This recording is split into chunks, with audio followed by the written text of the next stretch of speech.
We live in a time where everybody wants to be a public figure. We live in a time, and please don't get mad at me for saying this, where even people who have a private account spend their whole lives posting stuff and commenting on stuff to create an image and a projection of a reality that may bear no resemblance. The awkward golf claps really helped me. I appreciate that. To the reality of their situation. And Jesus's brothers pull him aside and say, we've got a great idea.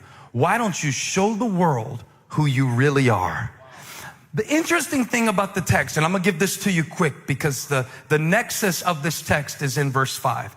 It says that even Jesus' brothers did not believe in him.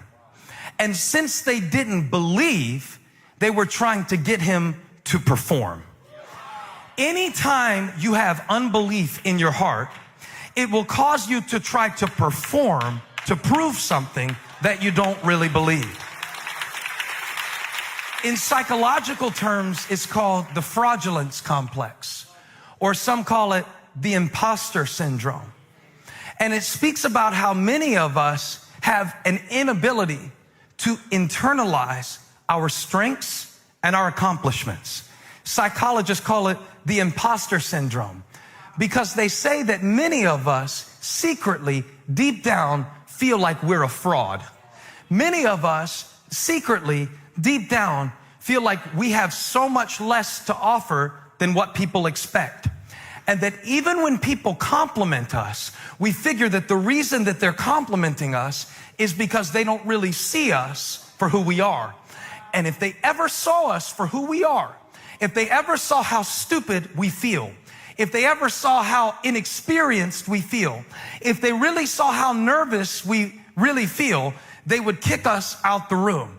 It happens to fathers, it happens to mothers, it happens to leaders, it happens to teenagers. It is the fear of being found out to be less than they thought you were.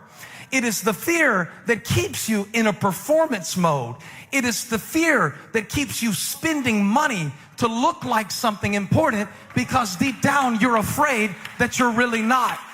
It is the fear that keeps you overcompensating, and you get in situations, and rather than letting other people be the center of attention, you feel the need to overcompensate to show how intelligent you are, because deep down you don't feel intelligent enough. So people think you're cocky, but you're really not cocky. You're scared with the conflict between who they think you're supposed to be and who you feel like you really are. It's called the imposter syndrome. It means that sometimes, even as I'm trying to fulfill my purpose, I feel like a fake. It's not that I'm a hypocrite. It's not that I'm insincere. It's just that deep down inside, I'm a man who sometimes feels like a little boy. I'm a preacher who sometimes feels like a sinner. I want to be wise, but sometimes I feel like a fool. And I'm wondering, is there anybody here who lately has been up under the pressure of an expectation?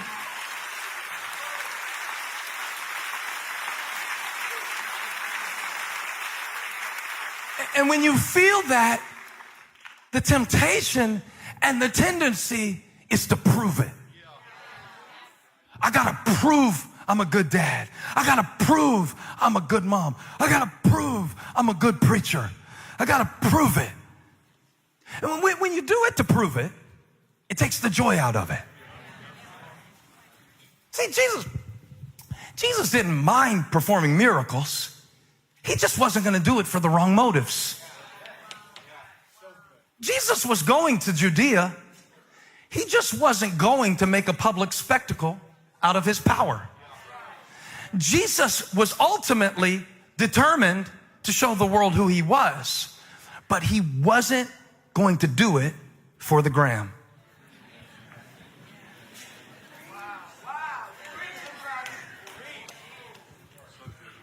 I think the key thing that he says in the text is not now. I'm going to Judea, which is the region where he would ultimately give his life, but not now. And it's such a weird world we live in, isn't it? I mean, I'm so scared for my kids. Honestly, I don't even know what to tell them about growing up in a time where we've always had the pressure, but now the performance. Now everybody gets to experience performance anxiety because we all perform our lives for one another all the time, just constantly.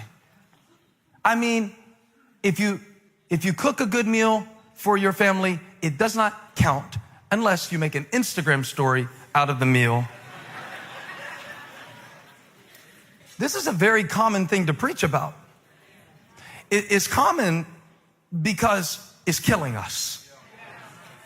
Jesus said, if I go to Judea for the wrong reasons, and if I show up with the wrong motives, and if I live my life to perform for others rather than to glorify my Father, it'll kill me.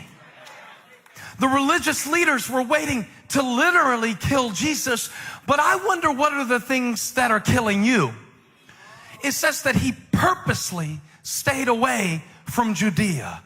What do you need to purposely stay away from in this season of your life? What do you need to purposely stop thinking about in this season of your life? Who do you need to purposely stop comparing yourself to in this season of your life? For me, it's Buck. I was doing squats the other day, and Chunks was watching me do these squats, and I was doing them deep squats. I only do leg day once every 6 weeks, so I got to make it count when I do it. And I don't know if I can do it in these jeans. I should have tested this. I hadn't done this illustration yet. But I mean, I was down deep on the squat. Now, Buck wasn't there that day. Chunks was there. And Chunks was spotting me. And he said, what are you doing? And I said, I'm doing my squats like Buck. But he said something so important. He said, don't do them like Buck. Buck is built different than you.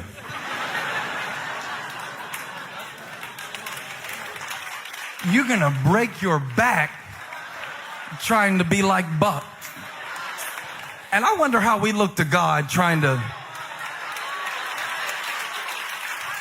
You are going to snap your hamstring. You are going to pop your quads trying to be Buck. Trying to. I went on Instagram the other day and I saw Kevin Hart, and I felt like a failure in my whole life. I felt like, what am I doing with my whole life? What is the point of my existence?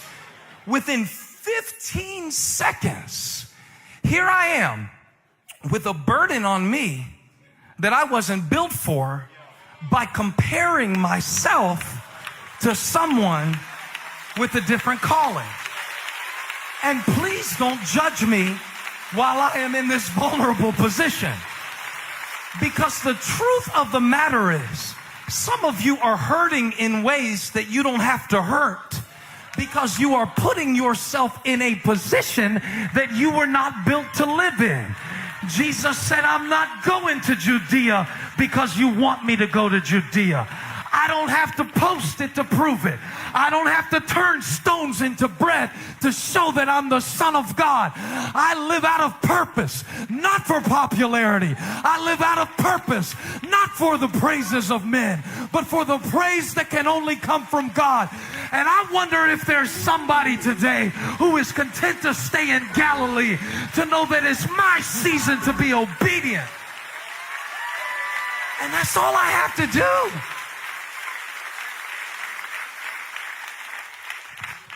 All I have to do is be obedient in this season of my life. And Jesus said, y'all go. I'm not going. Not now. Y'all go. I'm going to stay. I'm purposely staying away. Because if I go here to impress people with that motive, it'll kill me. And trying to impress people and trying to measure up to arbitrary standards that are changing so fast, It'll kill your contentment. It'll kill your joy. It'll kill your marriage. It'll kill your ministry. It'll kill your family. Now, even Jesus couldn't please everybody. And he was sinless and spotless. Jesus Christ, the Son of God, couldn't please everybody. And we expect that we can. Even Jesus had to say, y'all are my family. I love you, but it's not for me. And just those words, it's not for me. You ought to go down there to Judea, show them what you've made of. Because I think they were under pressure too. Honestly, I think probably it was a lot of pressure to be a sibling of Jesus. And you're bringing home C's in chemistry, you know, and he's turning water into wine, like affecting molecular structures in real time. A lot of pressure. You got that weird brother, you know, the one who stays at the temple teaching people at age 12. It's a pressure to feel special. And sometimes the pressure that we feel to be special does not come from God. It comes from culture, who tells you that you've got to be so special, so different, so unique, so set apart, but you already are. You already are. You already are. I already am set apart. Jesus, if you go down to Judea, you could show them who you are. You could show them who you are. I don't need to show them.